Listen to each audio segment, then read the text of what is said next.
dagdagan yung violation mo. So, kami mga rider, hindi na lang tatanong kasi dagdagan yung violation mo eh.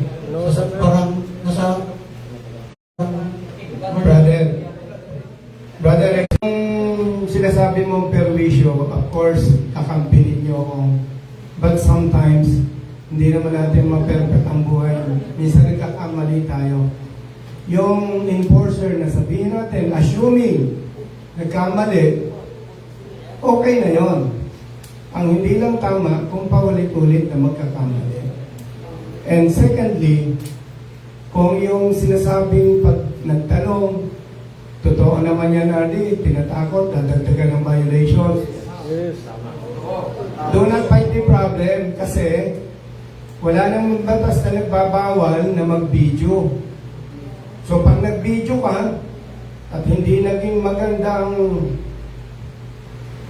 performance ng enforcer, lamang ka na doon. Dahil makikita ng publiko at ng ahensya na hindi tama ang ginagawa ng kanilang tao. So, normal yon. Minsan may napiperwisyo talaga. Personnel, dahil na bastos din naman talaga. No? Parang damay-damay lang ba? Oh, boss. May mali, may palpak sa enforcers, may mali, may palpak sa ating hanay. So, wag na lang tayong magsisiyan, magturuan. Ang importante, we are here to resolve the issue. I-discuss ni Atty. Sige, Atty. Okay, bigay ko na kay Atty. Santiago kasi related naman yata sa pagmamaneho yung mga questions ko, bigay ko na sa kanya. Sino nahuli for unauthorized modification? Makler modification. Tapos impounded pa yung motor, sir. Impounded, oo.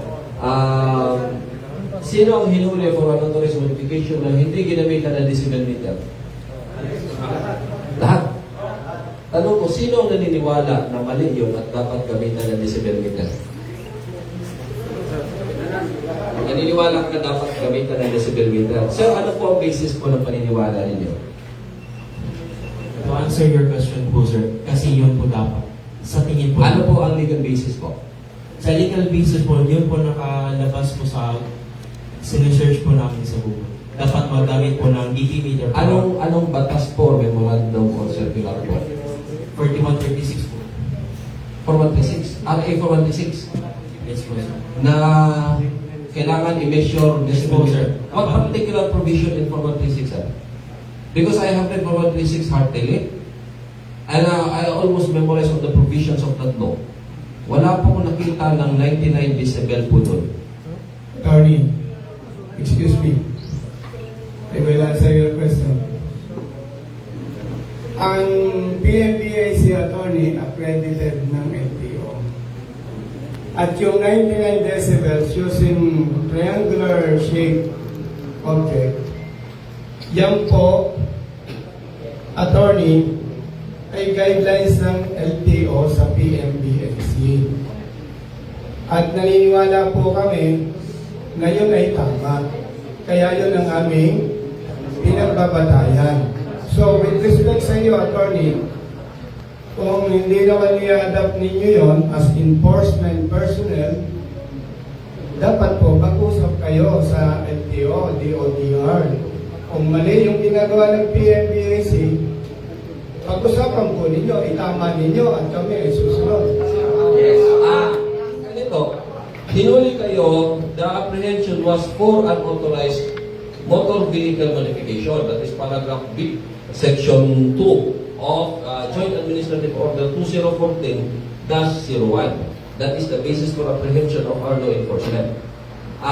Basahin ko po kung ano pong definition po ng apprehension po ninyo. Ha? Ito po. This includes change in color and other unauthorized modifications of the standard manufacturer's specification not covered by the preceding section 8. Ang keyword po, standard manufacturer's specification. If the question was, bakit kami hinuli na walang decibel?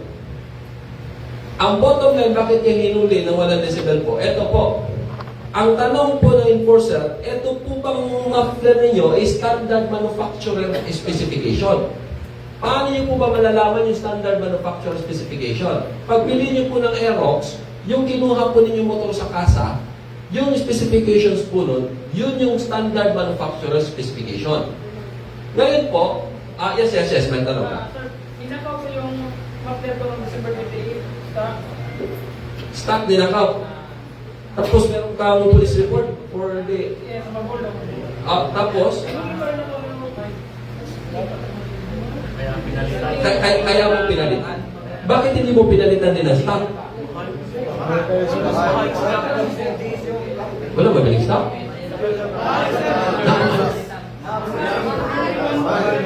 Naoy, na-stock eh. Mahal lang yun ang stock. Oo. Oo, kasi mahal ang stock. Pero, pwede na ito na exception. But then again, the law says kasi standard manufacturer specification.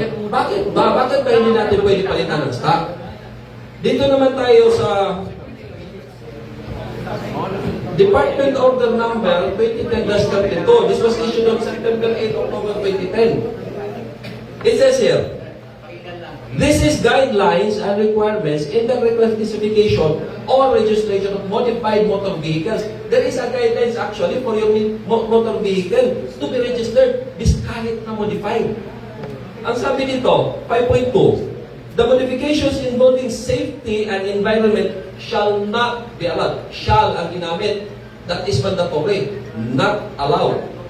Such as the following. Number 1, axle modification. Number 2, chassis modification, extended chassis, additional sidings. And 5.2.7 says, modification of handlebar, straight na bar na, bawog, that is handlebar modification, and muffler. So that is prohibited talaga na yung muffler, palitan niya ng muffler. Pero may exception. How can it be allowed? For example, like this here. How can it be allowed? It says here in 5.3, a certificate of road safety from the manufacturer/assemblers shall be required in addition, dugang, dagdag, sa inspection report of the MVIC. Memorandum Circular po yan. Yung nagtatanong, bakit nire-require ka ng enforcers ng Certificate of Road Safety? Kasi pag nakikita, supposedly meron kayo yan. Certificate of Road Safety. In addition to the inspection by the MVIC. Kapag gagamit kayo ng aftermarket na muffler. Now the question is aftermarket muffler prohibited? No, it is not prohibited. Provided that this memorandum is duly complied. Meaning, meron kayo Certificate of Road Safety. Ang nindot kayo question, asa man may manguha anak? Di yun mo kakuhaan na kung ang muffler ninyo, ipalit ninyo diya sa SRP. Kung ang muffler ninyo, change ninyo yung bukas niya, pinachange nyo, pinakalkal dyan sa which is makikita naman natin yung pinaka-impound dyan yung stock na muffler, ang ginawa niya, pinalaki niya yung bukas. That is modification. Hindi siya makakuha ng Certificate of Road Safety niyan. Unauthorized na yan. Yes, sir. Excuse me po, sir. In our case po, sir, minsan po sa Shopee lang po kami bumili. That's the problem. Excuse me. That's the problem. Attorney, please, yung binasa mo. That question, bakit bakit hindi ginagamitan ng decibel paghuli? Because there is none. Walang batas na nagsasabi na during apprehension, dapat minimeasure. This is Joint Administrative Order. RA 4136, sir, I can tell you. Tigil ako pag-abogado ko, right now, magre-resign ako pag may nakita kayo dyan na sinabi dyan na 1997. Attorney, excuse. Basahin ko lang po itong 5.3 po. Sige po, sige po. Nabasa po ito ninyo ko. The certificate of road safety from the manufacturer's assembler shall be required in addition to the inspection report of the MVIC. So, very clear, attorney, with all due respect, kung ang rider ay nagparehistro at dumaan sa PMVIC based on these guidelines or policy, it is the responsibility of the PMVIC to direct the motorist to present inspection report. Meaning, on your part, as long as na meron silang, nagpasa sila sa PMBIC, ni-require sila ng PMBIC. Now, kung hindi kinumpay ng PMBIC yun, ang LTO at ang PMBIC ang mag-usap, hindi ang riders at ayun. Kasama naman sila. Very clear. In addition po sir, kapag nagpalit kami, for example sa Shopee, paano po namin mahingi yung yung road Brother, safety, excuse sir? me, ituloy ko lang, attorney. Ano po ang maganda dito? Kung susundin ito ng PMBIC, pag si rider na si Pedro ay hindi na-comply, hindi siya makarehistro. Hindi rin yung mahuhuli. So, ang tutukan ninyo na gawin ang tama ang trabaho, PMBIC, hindi riders. That is a very good point po. Ganito. Bakit hindi namin pakialam PBC as a matter of fact, bakit hindi namin pakialam mismo yung mga tindahan? Bakit sila nagbibenta ng mga maklan? The answer lies down. It all boils down to this. What is our mandate sa LTO operation? Enforcement. Should we go beyond our mandate, we will be worthy for conduct and becoming before the Ombudsman. We go by the letters of the law. As enforcers of the law, we go by the letters. We do not create policies. Kami dito sa Operations Division, we do not create policies. We only enforce what is created. Attorney, sorry, cut kita. I agree with you. You are enforcement personnel of the LTO. But the PMBIC is accredited by the LTO. So, ano na nakakaintindihan? By DOTR po. Mag-uusap kayo. Accredited po siya ng DOTR. And ganito po, and that is governed by another one po. Actually, Operations Division as well as the PMBICs po, we are governed by separate memorandum. Yes. We do not even have a coordination meeting with them Yes. because of the designs of Yes. ng flow po namin. Yes. Ang concern lang po namin, sir, pag nagpunta sa kalsada, ang tanong lang po namin, is it compliant pursuant to the CHAO or not? That is the only question. We cannot go beyond that, sir. So, now, whether or not nagpunta sila sa PMBICs o nakakomply po sila doon, that is beyond our mandate and we have no right to question no longer that, sir. Yes, we know that. Pero, as public servants, you have to act on it. Hindi pwedeng sila nasa-sacrifice. Okay lang sana kung ang PMBIC dyan lang sa palengke at hindi accredited ng LTO. So meaning, huwag po natin isakripisyo ang mga riders na sumusunod. So my point is, presumably, once na pumasa sa PMBIC, nagtrabaho ng tama ang PMBIC. Now, assuming hindi nila ginawa ang trabaho nila, mag-usap kayo, huwag natin isakripisyo ang riders. Okay. Attorney, ganito. Aware ba kayo sa ano yung role ni PMBIC or Motor Vehicle Inspection? Aware kayo? Para magkaintindihan mo tayo, ito rin resolve natin yung issue. Hindi tayo dito para mag-away. Okay, rin-resolve natin. Pinapakinggan natin yung legal side. Sinasabi lang ni Atty. Santiago yung what is the law. Okay? Yan, sinasabi naman ni Kong Boni yung ano niya, his interpretation saka yung mga implications sa inyo. Okay? So, klaro po yun ha. So, aware kayo na dapat dumadaan din kayo sa motor vehicle inspection. Tama. Aware kayo doon? Okay. So, willing to abide kayo doon. What I mean is, willing to comply kayo doon ha. Okay. So, ita-take note namin lahat. In my humble capacity, ita-take note ko yung mga nakikita natin problema, issues and concerns. Then maybe at the end of the day, we will try to resolve this bago tayo RD, in addition to that, para hindi na umabot sa kamay ng enforcers ang riders na may problema, puputusan niyo ang PMBIC, gawin ang tamang trabaho. Kaya nga, we will take note of that. Siguro yung coordination, kung kailangan ng memorandum circular, kung kailangan ng bagong policy, ayan, siguro we will Kung if it is not within our power, we will recommend. If it is within our power, we will do that. Okay? So, pakinggan din natin So based on this, Department of the pwede siguro kaming mag-request Department of the with all due respect, baka pwede, dahil malinaw naman dito, may dapat gampanan ng PMBAC, with all due respect, baka pwede isuspend nyo muna yung nagiging practice na katulad nitong mga nagdaang araw. Sir, Siguro ganito po. Ganito po. On our part, we will recommend for the review. Initially, may mga review lang ginagawa ang ating operations chief. But we will recommend for the review kasi wala sa jurisdiction namin. Another thing, siguro, we will also, in response kay Kong Bonnie, we will also request, in line with pending the review, we will also request for a moratorium. Yan. Para, kumbaga, ay win-win sa lahat. Win-win sa on our part at sa inyo. Okay? Tapos yung mga nahuli nga, i-contest mo. Okay? Written contest. Para dumaan sa due process.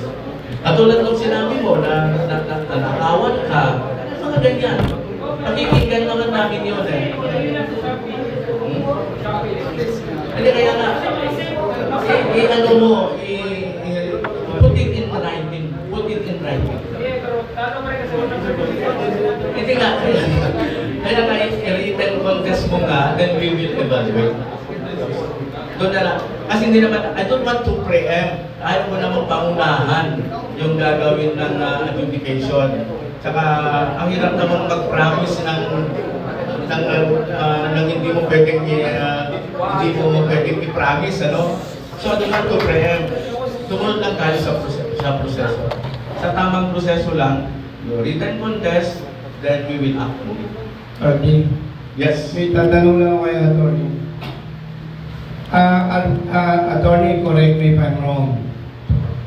Whether modified, loud pipe, aftermarket, ipinagbabawal yan na may isa lamang intention. Dapat hindi maingay. Tama po ba?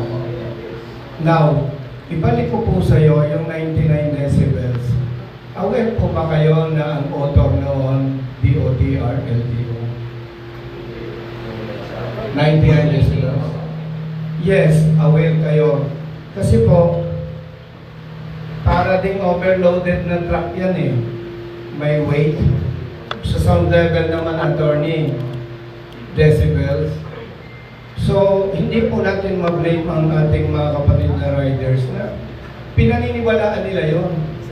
So, kung may mali po doon, Attorney Santiago, with all due respect, siguro mag-submit po kayo ng recommendation sa DOTR kung ano ba ang tama. Kasi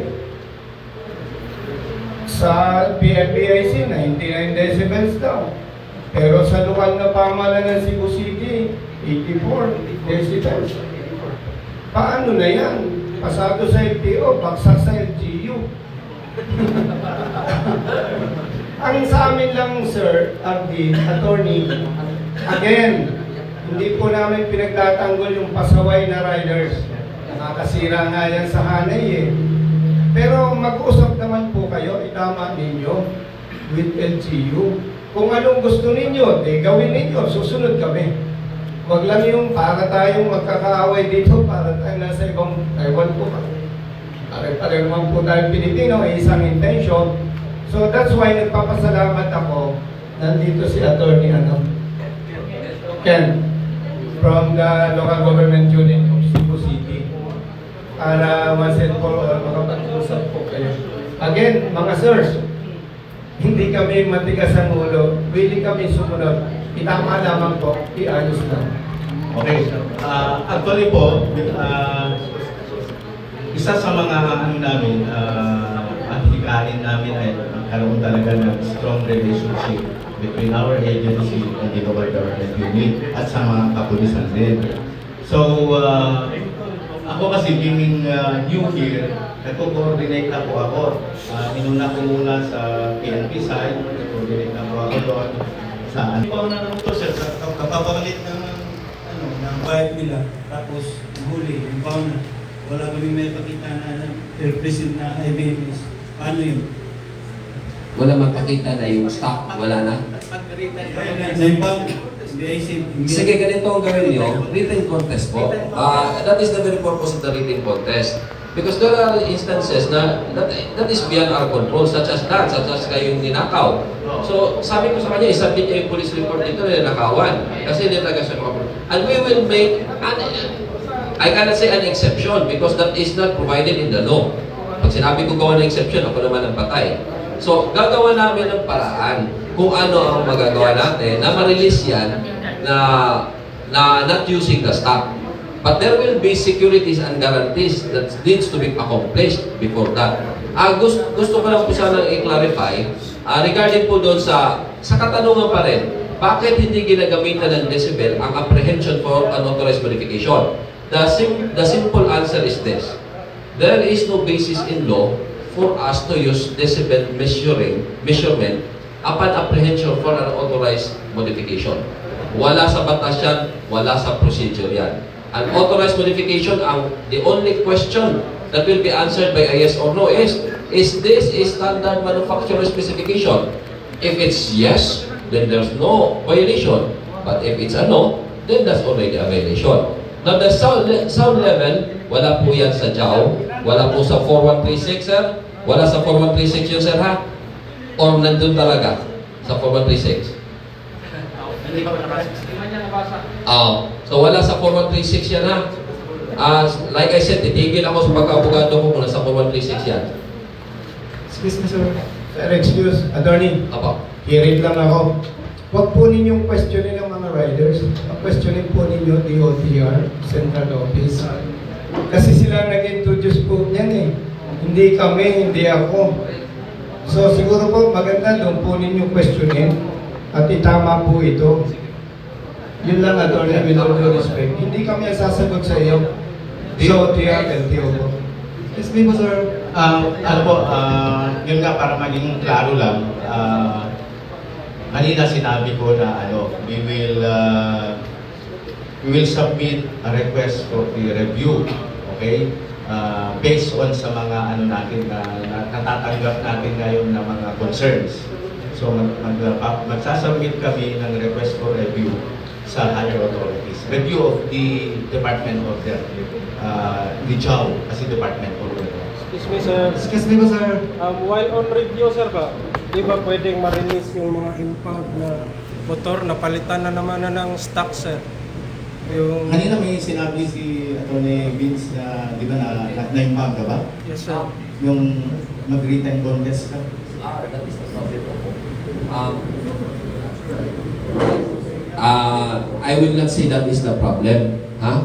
At ganito po kasi ang procedure. The moment po tayo na mag-protest, we put everything under review. The apprehension, the apprehending officer, as well as everything will be under review. Release pending review, sir, wala po talaga sa rules. Pero ganito na lang po, sir, mag-submit po kayo ng review, pero isettle pa rin po ninyo yung violation, yung po marirelease po namin. Anyway, nakastack na naman po kayo eh. Marirelease po talaga yun.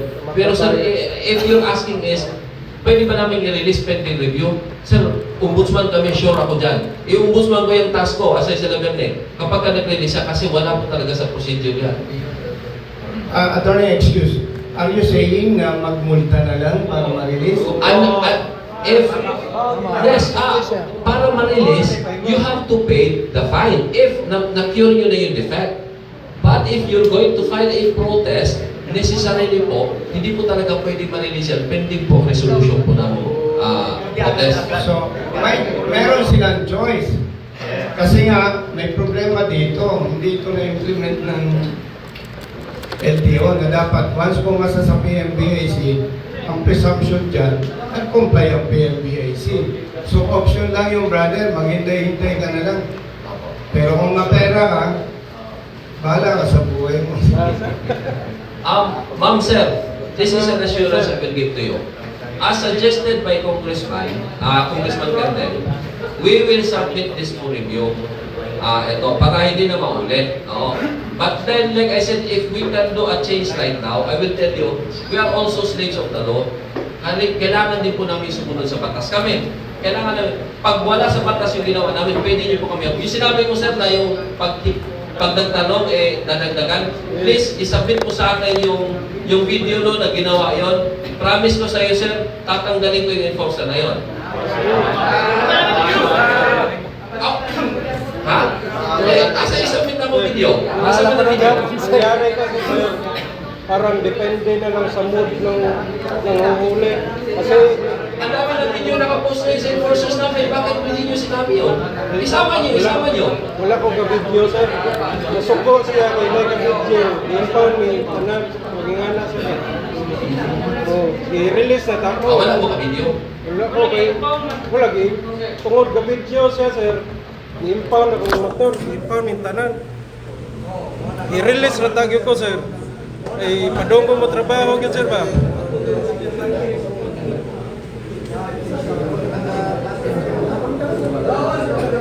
Okay, riders. Silence, please. Meron akong suggestion sa inyo. Based on Department Order number 2010-32, dated September 8, 2010. Diba tayo religiously pag nagparehistro, nag-renew, dadaan sa PMBIC, tama? Now, pag ito suggestion, kasi wala ako sa posisyon na mag-utos. Pag nagpa-PMBIC kayo, picturean ninyo. Hawakan ninyo yung result. Pass. Dalahin ninyo. Why?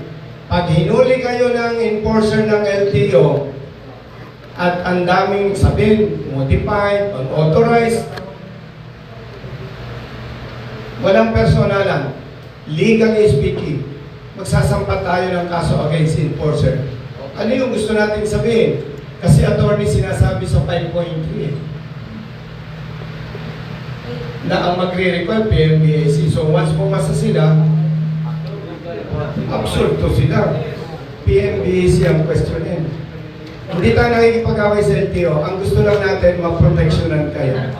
Hindi naman mahirap yan. Tama? Excuse me po sir. Sa akin po sir, nahuli po ako kasi illegal modify daw, aking muffler. Pero stock lang yun sir. Ang nag-modify lang sa kanya sir is walang hit guard. Nilagyan ko ng muffler tip. Tapos ang tunog niya sir, stock sound na sir. Pero nilagyan lang natin sir, pero ang sound niya sir, tunog. Stop ko na sir. May video po ako sir. I-contest mo na lang. Written contest na. Kasi kaninang wala ka pa. Hindi lang alam kasi yung illegal. Okay. Kaninang wala ka pa, napag-usapan na namin yung proseso. Okay? Kung nahuli ka, may karapatan ka na hindi ka contest. Kaya na lang. Yung sinasabi mong rason ngayon, sabihin mo sa sulat mo. Kasi hindi na alam. Hindi, kaya oo. Then, naintindihan ka namin kaya lang isulat mo yan. Kasi for the record, kasi huli na tiketan. Okay ba yun? Klaro sa'yo? Okay. Sige po, ganito po. Attorney. Yes sir. Sino sa kanila? Si Ken. Attorney Ken. Tanong ko lang sir, tawag nito. Natakupan ko niya pag last year ko nagpa-renew. Napo yung MBIS, Igawas nito na 77 decibels niya na minsan pag natuwa ko aftermarket. Need pa ba kung pa-MBIS balik para makuha ito kung motor na nakaibon? Ganito sir, Okay. Sabi ko si Ken. Siya si Ken. Si Vince. Ako si Vince. Sorry, attorney. Sige. If I understand your question, sir, pagkakaroon na kayo pa yung motor, pero ato 2025, MBIS na ka. There is an inspection, sir, naamaguda ka na. Basta may pa ng motor para ma-release. Kabantay mo, before mo makabayad, ipa-inspection sa if compliance ba? Lahi yun na siya, sir. Naagyo na siya sa procedure nga. Ipa-inspection. Ang inspection kay taga-amuan na gani, MBIS na gani. Ipa-inspection yun na siya o balik. Anyway, although kwartang hapon, 50 pesos, pero kinahanglan din yun, sir. Dili takapusit sa ato ang sir namin sa fine note o wala to. Unsay logic ato, proof manggot ko nga ni-comply na ka. Na-comply na compliant na yung motor para ma-release ang imong motor. Natubag na ako, sir. Like I said, anyway, katong mga kuwanha, katong mga naglisod o paggawa sa ilang motor kay wala na stop, isuwat ninyo na, protest, para naapod may idea o kung siya na. Kaya i-post namin ninyo sa Facebook, di gini maka-idea gapon o kung siya na siya, ha? Isuwat sa protest. Sir, palihog. Sir, lisod kay ang coordination sa inspector, sir. Kay dire ko ipa-check na tan ako ang motor. Yadto ko niya nilakaw na doy siya dire. Nawami kaabot. Ingon ani. I will consider that as an isolated case. But then siguro to address that issue, coordination problem with the MBIC, ang himuon ako, dili na kamo ang mo-coordinate. Ari na lang mo dire, para di na mo muadto, kami na lang mo-coordinate nila dito. Ana na lang, para dili na ilang bahay. Pagto mo sa LTO personnel, sir, ano siya? Lagi kay inana, actually ang practice inana yun. But then na-raise man na nimo, will do that. Kami ang mo-coordinate, di na kamuat to, magbuhat na lang ka dire, kay balo na lang nimo ang pack day, kamo ni ang kinanglan nimo, and then kami na yung contact dito tayo. Internal na lang. Ma'am guys, ipalihog take note ani ma'am. Excuse me, sir. Pag kung kumukontest na, Mr. Bana, pasta niya itong letter, ang katong mo ang storage fee sa anong impounding ba, kuhan ba ito? Please ba ito? Magsige ba? I think, 15 pesos per day. 15 pesos per day. The waiver of that, ma'am, is that one system generated, ano? Manual actually, sir. Manual ra. Manual. Audited by COA. Check. Subject to audit by COA. Sir, we will review that policy, sir. That is a very good point. Since suspended naman din ang running of the prescriptive period for the 15 days sa TOP, so it is only logical na dapat suspended din ang sa fee, storage fee. So that is by logic. However, by procedure, wala pa po talaga. But then again, we will, Ma'am Grace, please take note of that, ma'am. Isa na sa ito mga changes. Ngayon po. Sakto. 15 days per day. Kaya na yung storage fee. Ano sir, ano po, last week po ako na Biyernes, dinapit po ako ng kasi nga, aftermarket, nakita ko din po sa vlog mo, yung after ko is GBT version 3, pasado, hindi dinapit. Kaya, confident ako, kasi nga, sinalpa ko yung 2022 pa. Maraming LTO na checkpoint na ayos naman. First time po, last year, kaka 10 years ko lang sa renewal sa license ko. Wala akong violation, pero first time po ngayon, nung last week, na parang ang sakit na po para sa aming mga riders na parang nabigla kami kasi nga parang kami mga kawatan sa bana. Inuhuli agad kahit walang meter or ano po. Father, excuse me. Attorney. Father, ilang beses ka nang nagpa-renew, di ba? Tapos pag itong nabasa ni Attorney Santiago, 5.3. Pag tinignan ko ito, wala ka talagang violation, level 15. Kung may mali, PMBIC. Ngayon, anong status ng motor? Sino ma'am? Naka-impound. Ganito. Base dito, gawa ka na lang ng contest. Written contest. Written, ha? Then, kung magkano ang storage fee? More or less. Ano lang yan, sir? 15 per day, parang mag-1 million pa na. Attorney, siguro, in the interest of service, base sa 5.3, ma-check naman sa records ng PMBIC dapat yung multa niya at saka yung storage fee, ma-absulto. Kasi dito. So, gawa ka na ng brother ng protest, ha? Parang written contest, written protest. Okay? Tapos mag-usap ulit tayo. At pag hindi in-approve ni RD yung contest mo, 5,000 plus storage fee, simplihan natin ang solusyon. Ibenta natin ang motorsiklo. Okay?